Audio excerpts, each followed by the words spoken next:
राधे राधे महाराज जी। महाराज जी, आप पूछना चाह रहे हैं कि न्याय करने के समय न्यायाधीश की मूल शर्त ज्ञान और चेतना है, तो फिर ये क्यों देखा जाता है कि जब भगवान के द्वारा दंड विधान होता है तब हमें कुछ याद नहीं रहता, बट हमें उस कर्म का फल मिलता है जो हमें याद ही नहीं है। महाराज जी, याद न रहे तो क्या कर्म तुम्हें दंड नहीं देगा?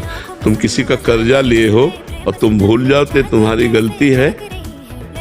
तुम्हारी याद तो बहुत कमजोर है। 9 महीने माँ के गर्भ में रहे, याद है? 9 सेकंड की भी याद है?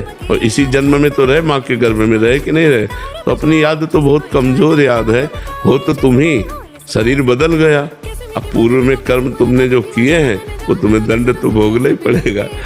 जैसे 10 वर्ष मुकदमा चलता है, आप भूल जाओ कि कत्ल किया था, लेकिन आपको जो सजा है, आजीवन सजा, फांसी की सजा, वो तो मिलेगी ना। अब कहते हम भूल गए तो हमको क्यों सजा मिलती?